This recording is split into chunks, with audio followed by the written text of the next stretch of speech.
really excited to dive into this topic. I don't hear a lot of people talking about it. So what I want to do in the next 25 to maybe up to 30 minutes is just share with you the framework of how we are thinking and implementing, let's say, the cohesive ABM and demand gen, and how that helps you drive more revenue. But I actually want to share with you a concrete case so you see an example of how that works in action, because that is especially something that we don't see often enough. So with that out of the way, I wanted to first just address something that we see in the market, which is kind of the fundamental mismatch between, and maybe some of you know this, some of you have seen this, but it's all about how the buyers buy and how we market to them. And I want to share with you in a concrete example. So I think we have all seen this. So the linear buyer journey that doesn't exist. And this is how a lot of B2B companies, like, maybe they don't think about it explicit, but this is how a lot of B2B companies wish their buyers buy, right? But especially when it comes to complex B2B, 5+ figures, 50K plus a year, these kind of buyers don't see an ad, download an ebook, decide because they received the 5th nurture email, and then they decide to buy. They decide because usually something happens in their business to shift their priorities to the kind of challenges that you can solve to them. And then they buy from brands and people that they like, that they know, like, and trust. And they take also recommendations from their network and the people who they trust. So this is unfortunately how still a lot of companies market. And as I'll show in a moment, it doesn't work that well. Now, we actually took the time to map out a real buyer journey. And this was just us trying to map a concrete example. And we all already know that we have missed a big bunch here. Like, there's a lot of stuff that happened that we are not aware of. Now, we had in-depth conversations with this customer, mapped all of these steps. And unfortunately, they don't have, I think it would be fun to really go through all of these steps. Unfortunately, don't have the time for that. So I just want you to note two things here. So, and the first thing is that what you can see here, it was a process of about 6 months. So demand is built over time, over a long time, and across many different touch points in the buyer journey. And the second point that I want to take away, that I would like you to take away from this, is that many of those touch points happen outside of the funnel, happen on the so-called dark social, or on the channels where you don't have attribution, where you're not really aware of what's going on, and you can't really track those interactions, or you can't even attribute, of course, your sale to them, okay? And so if you have this kind of a buyer journey, and then on the other hand, you're trying to market in this way, you can see where the fundamental mismatch is. And unfortunately, the sad reality is that these are the kind of campaigns that we see in, and I mean, we've probably audited more than 100 B2B companies with high ACV, like always 5-figure plus, usually it's 50K plus a year. So just to give you the context, B2B tech companies. And this is what we see. We see programs either on the one hand side, which are really focused on MQLs. And then you hear, like, this was an example where we had like almost 20K MQLs generated over a period that we were looking at. Well, as you can see, actually in that year, but only 0.2% of those ended up as actual close won deals, okay? Ended up as revenue. And then on the other hand, you have, these are kind of demand gen campaigns that we see. And then on the other hand, you have ABM campaigns where you have, in this case, what was it? More than 1,000 accounts, which is crazy, actually, if you think about it, for an ABM campaign, and basically 2 sales qualified opportunities, and only well, actually no deals, no close won deals. And this was like going on for a bit more than 6 months. They spent $250,000, I think, on this campaign. It was kind of a pilot, but still, it's just amazing to see that this is happening. This is the sad reality. And so what I want to address now is like why this happens, like what are the things that we miss, and also give you an example, a concrete example of how I believe we should fix that and what we see works these days. So what do most companies miss? Well, there's a bit of foundational stuff, a bit of fundamentals that is missed. But when you think about demand generation, gone are the days where you could just create something like catalyzing the AI revolution ebook and expect to drive traffic in pipeline. Demand generation for B2B buyers today requires top-notch expertise content that's aligned with the buyer journey. Basically, you want to make sure that your content is addressing the questions and objections that your buyers have as they move through the buyer journey. And since, as you saw, most of the buyer journey happens on dark social, the only way for you to figure that buyer journey out and the questions that they have is to actually run customer interviews. And that's something that we see a lot of companies miss, right? That's the number one. And number two is many companies do kind of random acts of marketing. This is actually one of our clients use this word, like random acts of marketing. But anyhow, kind of disconnected, different marketing campaigns based on some brainstorm, based on some ideas, of course, trying to link it with some sort of product launches or otherwise. But if you remember, since demand is built over a long time and across many touch points, consistency here is a key. So you need to build a kind of a regular cadence or a calendar, whatever you like to call it, of these demand gen activities. And this is just an example of the calendar that we run at Full Funnel. Okay, so let's go on and get to the meat of the presentation. And first, like I said, I want to present the framework, and then I want to give you a concrete example. So, and this is like the third thing that is missed that we see is there is demand gen without ABM for high value deals, for high value accounts. There's companies leaving a lot of money on the table, or vice versa. There is ABM that is run basically as kind of a lead generation or pipeline generation program that also doesn't work. The only way that you can make them work is if you make them work together.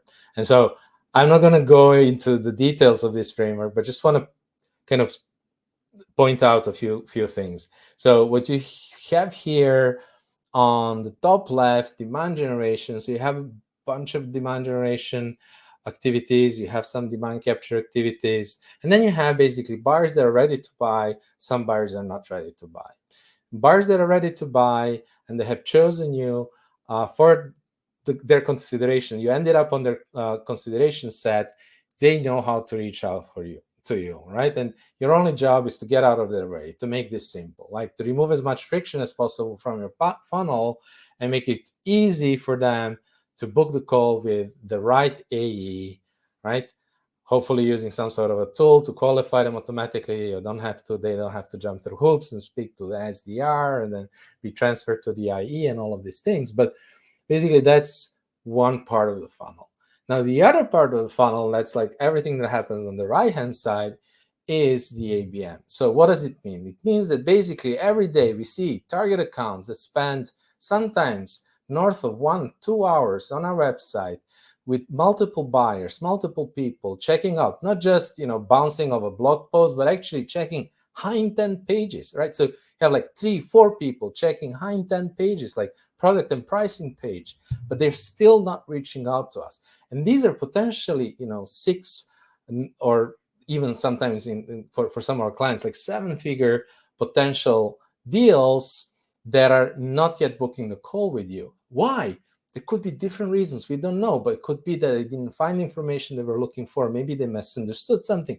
Maybe because they buy as a team or as a buying center, they got a question from a colleague they couldn't address, a critical question or a critique they couldn't address, right? So there could be anything. So what our goal with ABM is to generate awareness across the whole buying committee, across the whole buying center, and generate awareness of how we are different and why we are worth buying in a way that makes sense to that account, essentially.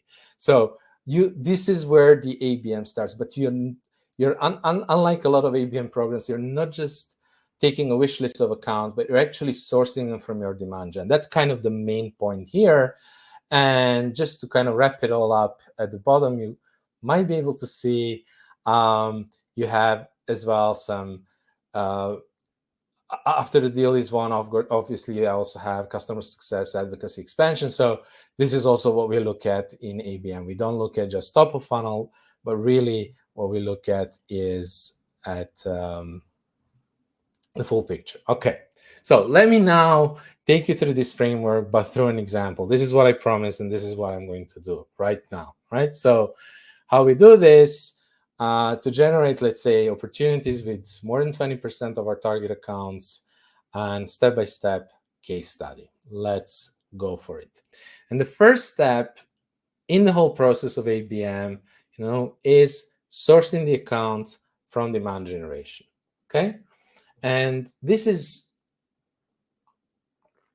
you saw these terrible results, thousands of accounts, 2 sales qualified opportunities, no deals, or whatever, 16,000 MQLs and no, or 0.02% or 0.2% close won deals. So we studied a ton of failed campaigns, and we studied also dozens of campaigns, and some of them from our clients and ourselves that generated millions in revenue. And the one thing that distinguishes these failed campaigns from successful ones is how we source the accounts for ABM, right? And so how do a lot of companies source them? They source them basically, like I mentioned, a wish list. So they go to the sales manager, and the sales manager gives basically the top Fortune 500's largest Fortune 500 companies from the reps territory, and they assign them to reps, and these are sent to you as a ABM team, and then you need to work on them. Or maybe you do some broad firmographic criteria, like the campaign that I mentioned, which included thousands of financial service companies in North America, or whatever region. And sometimes they source them from some sort of like content syndication providers or otherwise. Okay, so when you do that, what is the problem with that? Why doesn't that work? Is because there is no intent. We don't know if they're even looking, if they have a need. They don't know our brand. Unless you're a category leader, you usually don't know your brand. And most often, when you look at these larger accounts, these wish list accounts, you might not even have a reasonable chance of closing that deal. And for those enterprise deals where you could have to spend 12, sometimes 18 months chasing a deal that you have less than 10% of closing, most of the companies just simply cannot afford that, right? So this is the bad way. What is the good way, as depicted here, is basically sourcing them from the demand gen programs. So I want to share with you an example, but just like the framework here is companies that are an ICP fit, high value accounts, like we kind of like dive deeper to understand, and then we prioritize by engagement, intent, potentially buyer role, depending on how what kind of information you have. And we want to understand, do we consider this that are past a certain defined engagement intent threshold? Basically, this is how you want to source the ABM account. So let me show you concretely, right? So this is an example of that. During a case study, it was actually a live webinar that we ran, and we just used this to generate a sales qualified opportunity within 50 minutes, and it really worked. I thought Andre was crazy when he proposed to do that, but it worked. And so we went to our primary source of first parties intent data. I'm not talking about content syndication. I'm talking about some indication that some accounts might be interested in some topics. I'm talking about like companies like here, where you see a very relevant company for us, checking, in our case, consulting is kind of a product, or in a pricing page, checking very relevant content, 3 visitors, how much time they spend. I think they spent, I don't have this information, but it was like more than 2 hours, right? Okay, so we decided to select this account. Okay, what happens next? Okay, so the next question is, okay, what do you do with that account?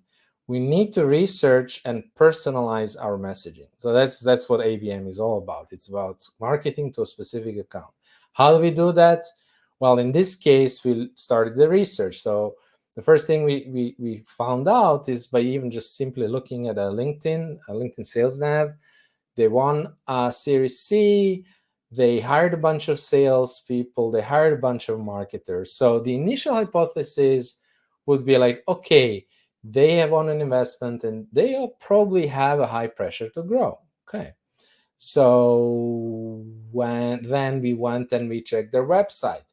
And there we saw a couple of things. Well, we saw that actually it wasn't an investment, but it was an acquisition from Xero, which is like accounting solution, right?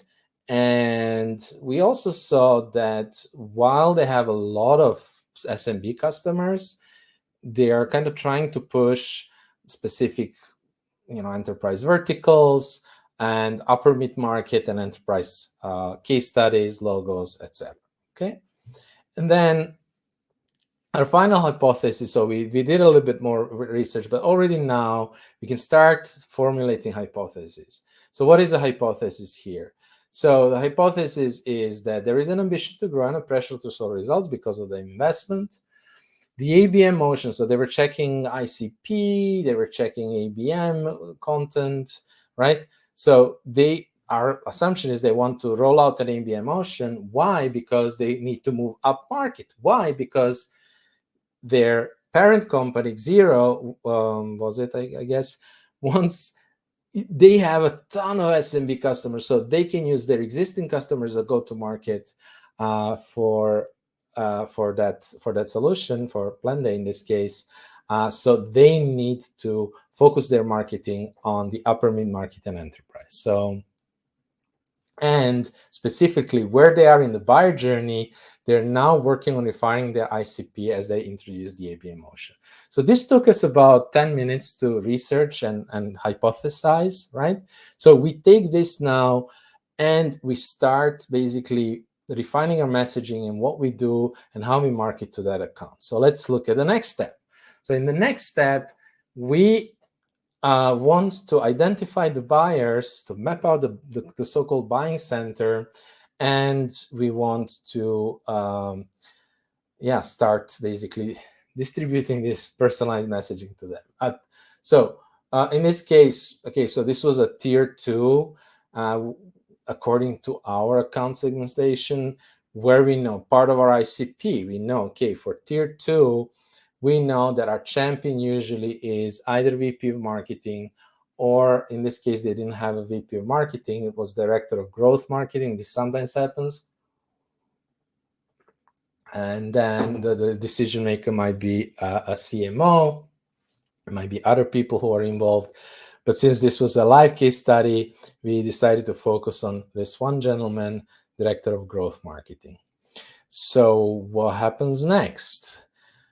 We obviously need to select and start researching these target buyers. And so what we very soon discovered as we were researching the target buyers is it kind of like confirmed our hypothesis, is that they were doing this changing or transforming their marketing from SMB to enterprise, because a lot of their people didn't really have the SMB skills all over the place. So that's why they're checking us out as a vendor, because they need to learn these skills and transform their marketing function, right? So that was another piece of the information. So we now have the buyer. We know we mapped out our buying center. We have some insights and hypotheses. So what is next? Next, we want to split the engagement. So what does it mean? It's kind of like multi-threaded engagements. as you can see here on the left, we have our different roles in our team, right, with sales and marketing team versus the different buyer roles. So you kind of like split the different buyers between the key people that are involved in your ABM motion, okay? And these are usually marketing and sales profiles. Okay, so in this case, because we're alive and it was just the two of us, Andre and myself, we split that one person, but we split the activities between the two of us. So what did we do? In the next step, what you want to do is you want to start engaging with the buyers and the buying committee. And there are different playbooks that you can use. You can start engaging on social. You can use one-to-few events, one-to-one events. You can use, there's community plays. You can use a lot of like co-creation. So let's just show the concrete examples that we used, and we used this slide. And the first thing was, Andre found a post from our target buyer where he was actually commenting on Chris Walker's post and asking some questions about attribution. Okay. Now, what was interesting about it was, again, an evidence or piece of evidence for a hypothesis of, going from SMB to enterprise. And so that was a great opportunity for Andre to engage with him and to also educating about the difference in attribution when it comes to enterprise versus SMB. So what you see here is obviously like engaging, posting a thoughtful comment makes it easier for you to connect to them, but also it's actually, if you think about it, like personalized content in ABM is not just about, producing whatever piece of content and then distributing it to the target account, but actually, in this case, comment is that perfectly personalized, one-on-one personalized piece of content, right? So that's what happened next. And then meanwhile, because we kind of split it, I started engaging with him. And the first step was to send him a personalized invite. So that's another thing you can do, right? And you can see that I used the fact that we were doing live on stage and writing this invite live on stage. He loved it. He accepted this. I, dropped the screenshot here, right? And he loved it. So we started chatting, and I decided to use another playbook. And in this case, this was content co-creation. So I invited him to join our podcast. And the interesting thing here is just, if you just read this message. So, well done, spot on, hitting me at the right exact time. Okay, so this is the first bit. That's why, because we generated the demand, we saw that they were highly engaged. It was very timely. This happened like a few days before that. They were just in that moment. They still didn't reach out to us, right? But look at the response. Like, it felt like, okay, we are reaching in just the exact time, almost like we are reading his mind, right? And then he's saying, happy to share thoughts from the inside, can tell you exactly where I am in terms of needs of the budget on ABM efforts plan day. So this is, of course, a dream come true, right? That, by the way, all happens within those 50 minutes, okay? So this was really cool because, again, I invited him to a podcast interview. There's many different ways which you can run this co-creation plays. But this allows you to dive deeper and to really understand exactly these kind of things, like where they are in terms of their ABM or whatever you're selling, right? Where they are, what the priorities are, what the challenges are, etc. And of course, to build a relationship and all these nice things. And then what happens after that, I mean, that was actually already generated, let's say, SQL, quote unquote. But what happens after that is, after that conversation, now we can go even deeper and even more personalize our approach to whatever we learn about them. So this is just an example of a direct mail, again, one-on-one personalization that we sent after having a conversation with the buyer, where they shared like very specific challenges that they had. And so I'm not writing at all, about generic challenges and priorities, but I'm actually positioning our solution perfectly within what I've learned their top priorities are and what is important to them and all of these things, right? So this works really well. We usually get 100% response rate on this kind of direct mail that is so personalized for those types of accounts, right? And always picking an attention grabbing present or a gift. In this case, it was a book, because we knew that this person, the CEO, was into cycling in the Alps, so we bought him the book with the best tours. This guy was into doing stuff. It was Christmas and he liked to make stuff together with his family, so we built a really nice personal puzzle that he could build. And so that's kind of course how you stand out and create attention, right? And this is kind of, I think, the end of the case study. But this is usually, unfortunately, not the end. Unfortunately, that's the reality, not the end of the sales process. So even if you have selected your accounts in the best possible way, best possible accounts, they're highly engaged, they have intent, it still, of course, doesn't mean that they are going to buy from you at that moment. So what you want to do is you want to keep nurturing them until they're ready to buy, because you want to kind of stay branded as a top provider in your space, so that when they're ready, they think of you. And so how can you do that? Just a couple more examples. You can obviously keep on engaging them on the places where they hang out. If that's LinkedIn, again, you can keep posting comments. You can actually create relevant posts. We have a client that is amazing in this. So he creates like posts, finds news about the account, and then creates a post about it. That he does this beautifully. And then obviously you can include them in specific retargeting campaigns.